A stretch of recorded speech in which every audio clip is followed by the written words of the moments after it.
तो आज हम बच्चों स्टार्ट करेंगे integral of some particular functions. तो इसमें कुछ फार्मूले आएंगे जो एक्सरसाइज 7.4 में एप्लीकेबल होंगे। तो पहला फार्मूला जो आपके पास है वो फार्मूला है dx upon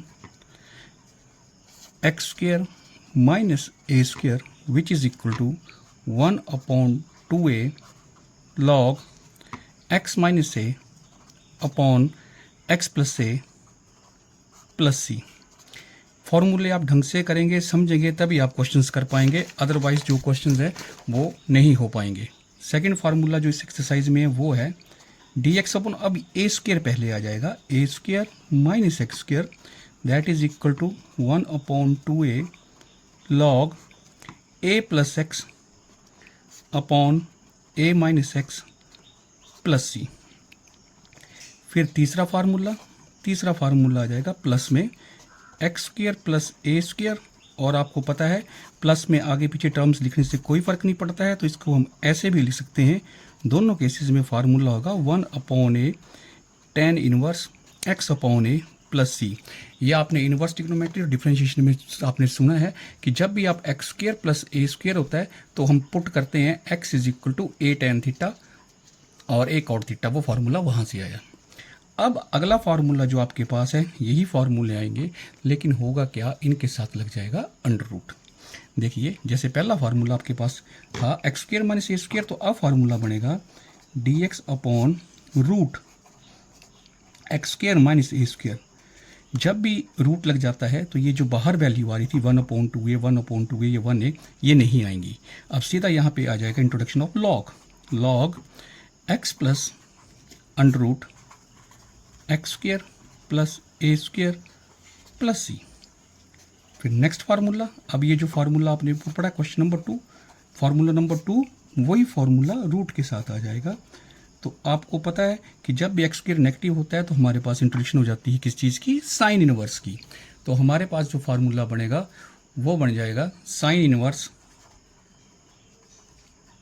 x upon a plus c. और लास्ट फार्मूला आपके पास आएगा dx upon under root x square plus A square which is equal to log, यहाँ पे सॉरी माइनस आना था बच्चों, यहाँ पे गलत लिख दिया मैंने, यहाँ पे माइनस आना था क्योंकि फार्मूला माइनस का है, x plus under root x square plus ए स्क्र प्लस सी। अब ये फॉर्मूले आ गए, अब इनको अप्लाई करना है। देखिए ये है x square minus A square 1 upon 2a log x minus a x plus A plus c, dx x a square minus x square 1 upon 2a log A plus x a minus x plus c. उसके बाद dx x square plus ए square और a square plus x square, तो 1 upon a tan inverse x upon a plus c. X square minus A square root लग गया इसके ऊपर, log x plus ये minus है under root x square minus A square plus c, dx a square minus x square sine inverse x upon a plus c, और dx x square plus ए square log x plus root x square plus ए square plus c. अब जब आपने फॉर्मूले apply करने हैं तो एक चीज़ का याद रखना है, आपने ध्यान इस चीज़ का रखना है कि जो आपके पास एक्स स्क्र है उसका कोएफिशिएंट 1 होना चाहिए। ये कोई हार्ड एंड फास्ट टूल नहीं है, लेकिन इसको अप्लाई करने से क्वेश्चन जो है आसानी से हो जाते हैं। Coefficient of x square should be equal to 1, ना हो तो आपने कॉमन वगैरह लेके इसको सिंप्लीफाई कर लेना है। तो अब हम स्टार्ट करते हैं exercise 7.4 question number 1। Question number 1 है find the integration of 3x square upon x6 plus 1। तो इसमें it is not a standard form of integration. Standard form integration का मतलब है जो भी आपने फार्मूले पढ़े उनमें से कोई फार्मूला यहाँ पे अप्लाई नहीं हो सकता, क्योंकि यहाँ पे x रेज़ टू पावर 6 है और हमने फार्मूले पढ़े x रेज़ टू पावर 2 के। तो सबसे पहले हम क्या करेंगे, 3x स्क्र और x क्यूब को हम x6 को हम लिख देंगे x cube raise to power 2 plus 1 whole square dx। Now put x cube is equal to t। जब पुट करेंगे फिर आपको पता है जब हम पुट करते हैं इंटीग्रेशन में तो सेम वेरिएबल होना चाहिए, इसके लिए हम क्या करते हैं डिफरेंशिएशन। तो differentiation I 3x square is equal to dt upon dx, that is 3x square dx is equal to dt। तो अब हम देखेंगे यहाँ पे क्या बना, ये जो 3x स्क्र dx है ये बन गया dt, और ये हमारे पास बन गया t स्क्र प्लस 1 स्क्र। तो हमने देखना पड़ेगा कौन सा फार्मूला है। तो हमारे पास फार्मूला आया dx upon x square plus A square which is equal to 1 upon a tan inverse x upon a plus c. तो अब इस फार्मूले को अप्लाई कर देते हैं ना। 1 और वैल्यू ऑफ ए की 1 है, tan इनवर्स x की वैल्यू t है और इसकी वैल्यू 1 है प्लस सी, मतलब हमारे पास आया 1 upon 1 is equal to 1 tan inverse t plus c. Now we substitute the value of we substitute the value of t which is equal to x cube. So this is the answer of question number 1. तो बच्चों अब start करेंगे हम exercise 7.4 question number 2। तो अब आप इसको देख के ऐसे ना कर देना कि आप इसको लिख दें 1 का स्क्वायर प्लस 2x का होल स्क्वायर, ऐसे नहीं करेंगे हम, इससे आ तो जाएगा लेकिन क्वेश्चन टफ हो जाएगा। हम क्या करेंगे, जो मैंने आपको पहले सिखाया, हम लोग पहले कोएफिशिएंट ऑफ एक्स स्क्वायर को 1 बनाएंगे, तभी हम फार्मूला अप्लाई करेंगे, इससे क्वेश्चन ईजी हो जाता है।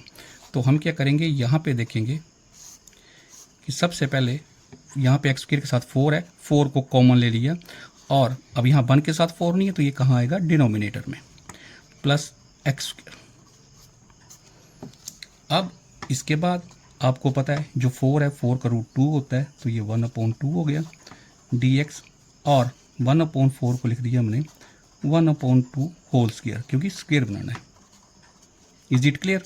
अब देखेंगे फॉर्मूला कौन सा आया, तो फॉर्मूला हमारे पास आया dx upon under root x square plus a square plus x square, one and same thing, which is equal to log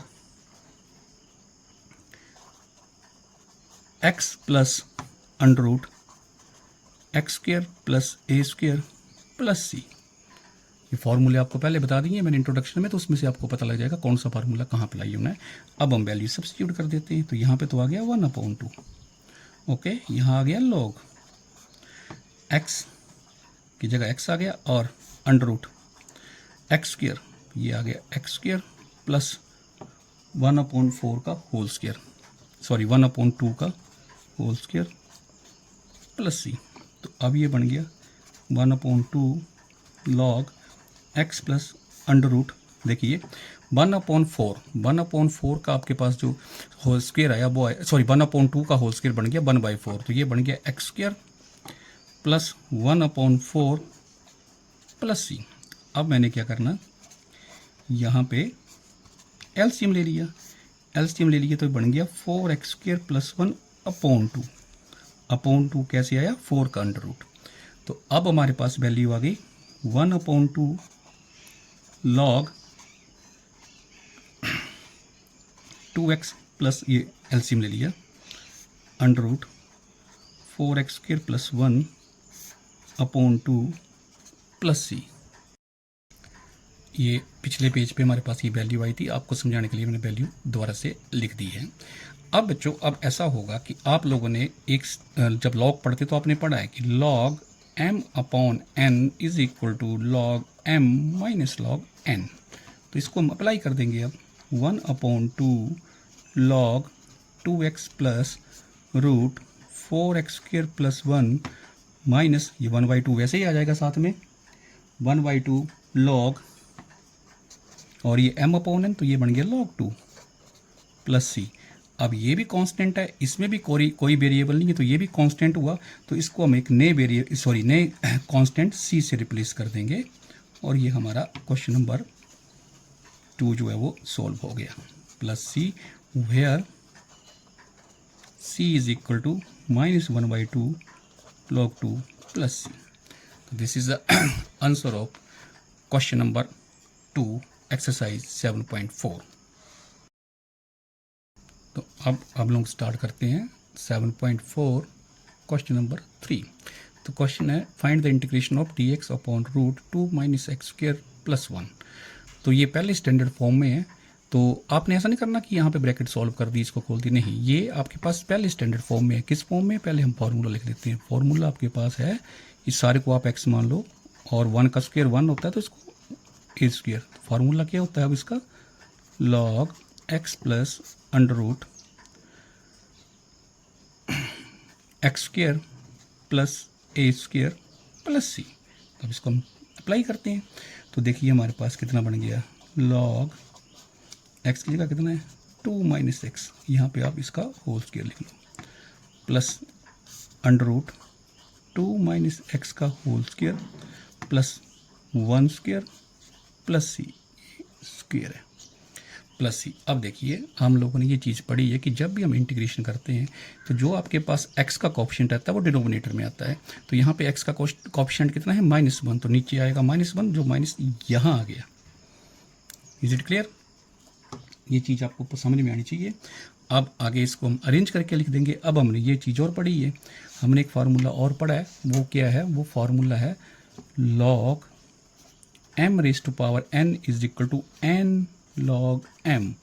मतलब ये जो आपके पास माइनस साइन है ये फार्मूला अप्लाई हुआ तो कहाँ चला गया, ये पावर में 2 minus x plus root 2 minus x whole square, 1 का स्क्वायर 1 और यहाँ पे आ गया -1 प्लस सी। और आपको पता जब भी आप इन्वर्स में लिखते हैं तो इसको आप डायरेक्ट कैसे लिखेंगे, लॉग 1 अपॉन, ये तो मैंने समझाने के लिए लिखा, आप डायरेक्ट यहाँ से सीधा आंसर भी लिख सकते हैं, लेकिन आपको पता होना चाहिए कौन सा स्टेप कैसे आया।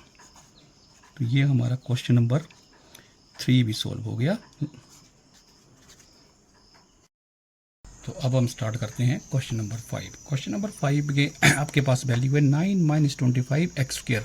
तो इसको भी आपने 3 स्क्वायर माइनस 5 एक्स स्क्वायर नहीं लिखना है, आपको क्या समझाया गया है, सबसे पहले एक्स के साथ जो वैल्यू है एक्स स्क्वायर के साथ उसको कॉमन लेना है, क्योंकि कोफिशिएंट हमेशा 1 होना चाहिए।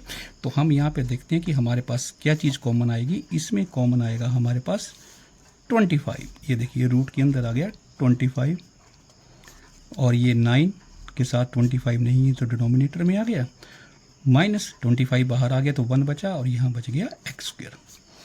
अब सबसे पहले हम देखेंगे अंडर रूट 25 का रूट कितना होता है 5, ये 1/5 आ गया। अब dx और ये बन गया हमारे पास whole square 3/5 whole square minus x square, और सारी वैल्यू रूट के अंदर है। अब फार्मूला देखना है, तो फार्मूला हमने पढ़ा हुआ है, इसका फार्मूला होता है a square minus x square, जब भी एक्स स्क्वायर नेगेटिव आ जाए साइन इनवर्स, तो फार्मूला आया sine inverse x upon a plus c. तो ये बन गया 1/5 sine inverse, what is the value of x, it is x, what is the value of a, it is 3/5 plus c, 5 ऊपर आ जाएगा और हमारा क्वेश्चन जो है वो सॉल्व हो गया। और इस प्रकार से हमारा क्वेश्चन नंबर 4 जो है वो भी सॉल्व हो गया। अब करेंगे हम क्वेश्चन नंबर 5। तो बच्चों अब हम स्टार्ट करते हैं एक्सरसाइज 7.4 का क्वेश्चन नंबर 5। अब इसमें भी हम देखते हैं कि आपके पास ये स्टैंडर्डाइज फॉर्म नहीं है। स्टैंडर्डाइज फॉर्म का सेंस यहाँ पे x4 है और x का कोएफिशिएंट जो है वो 1 नहीं है। तो सबसे पहले क्या करेंगे, हम ऊपर से 3 और नीचे से 2 ये कॉमन ले लिया, तो ये हमारे पास क्या बना, ऊपर बच गया x dx और यहाँ से 2 कॉमन ले लिया। अब इसमें तो 2 नहीं है 1 के साथ, तो कहाँ था वो डिनोमिनेटर में, और ये बन गया x4। अब इसको आगे लिखते हैं, तो ये 3/2 आ गया, ये x dx आ गया,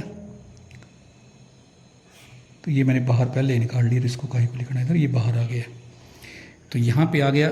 अब देखिए 1/2 परफेक्ट स्क्वायर नहीं है, तो मैंने रूट लगा दिया 2 के ऊपर और x4 को लिख दिया एक्स स्क्वायर का स्क्वायर। ये देखो बच्चों कहाँ से किया, अगर मेरे पास 4 स्क्वायर होता तो 16 होता तो मैं 4 स्क्वायर लिखता, अगर मेरे पास 25 होता तो उसको मैं 5 स्क्वायर लिखता, क्योंकि 5 का स्क्वायर जो होता है वो 25 होता है। लेकिन कोई भी वैल्यू ऐसी नहीं है जिसका स्क्वायर 2 हो, तो ऐसा आ जाए तो उसके ऊपर हम रूट लगा देते हैं, जैसे 2, 5, 7, 11, 13, तो जो भी आते हैं नंबर परफेक्ट स्क्वायर नहीं होते हैं वो किस में आ जाते हैं, रूट में। तो लग गया पता रूट क्यों आया, इतना तो आपको समझ में आ गया होगा। अब क्या करना, हमने पुट करना एक्स स्क्वायर को t, फिर कर देना इसका derivative, 2x is equal to dt/dx, 2x dx is equal to dt, x dx is equal to dt/2। तो ये क्या बन गया, अब यहाँ पे पुट किया, 3/2 पहले था, एक 2 ये आ गया, ये 3/4 बन गया, x dx जो था वो dt बन गया, और ये 1/√2 whole square plus x square का प्लस एक्स स्क्वायर को क्या बना था हमने t, ये t है, टी होल स्क्वायर। अब देखना हमने फार्मूला कौन सा लगता है, तो यहाँ देखिए फार्मूला लगेगा हमारे पास ये वाला, x square plus a square 1/a tan inverse x upon a plus c. ये देखिए ये फार्मूला, तो हम फार्मूला लगाते हैं, यहाँ पर लिख देते हैं पहले a square plus x square किस बराबर होता है 1/a tan inverse x upon a plus c. तो ये फार्मूला पढ़ गया। अब इसको हम अप्लाई करते हैं। तो देखो बच्चों, ये 3/4 तो पहले ऐसे ही आएगा हमारे पास, 3/4 तो ऐसे ही आएगा, इंटू 1/a 1/√2 आ गया, tan inverse x upon a plus c. अब क्या हुआ, अब हमने ये पढ़ा है कि जब नीचे दो वैल्यू होती है तो ये कहाँ चली जाती है, न्यूमिनेटर में। तो ये न्यूमिनेटर में आ गया, वैसे ही यहाँ से न्यूमिनेटर में आ गया, प्लस कितना आ गया सी, और इसको लिख दिया 2 × 2 √2 tan इनवर्स √2 एक्स स्क्वायर,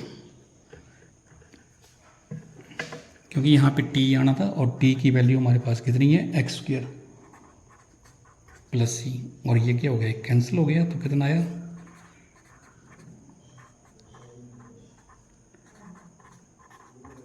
और ये हमारा आंसर आ गया। लगता है आपको क्वेश्चन नंबर, ये जो था क्वेश्चन नंबर 5, ये इसके साथ ख़त्म हो गया। अब करेंगे हम क्वेश्चन नंबर 6। तो क्वेश्चन नंबर 6 7.4 का हमारे पास है एक्स स्क्वायर अपॉन 1 - x⁻⁶। तो ये भी स्टैंडर्डाइज फॉर्म में नहीं है, तो इसको पहले स्टैंडर्डाइज फॉर्म में लिख दिया, और ये 1 का स्क्वायर तो 1 नहीं होता है, तो ऐसे कर दिया। अब पुट कर दिया हमने x³ को, क्या पुट कर दिया t, फिर उसका डेरिवेटिव 3x² dx = dt। तो x² dx किसके बराबर आ गया dt/2, क्योंकि यहाँ पे 3 नहीं है। तो अब यहाँ पे गए हम 1/2, यहाँ x² dx कितना है dt/2, तो x² dx dt/2, तो 2 बाहर आ गया, ये बन गया dt, ये आ गया 1 का स्क्वायर माइनस t²। अब देखा हमने फार्मूला, तो फार्मूला हमारे पास आया a² - x² which is equal to 1/2a log a + x upon a - x plus c। तो 1/2 एज इट इज आ गया,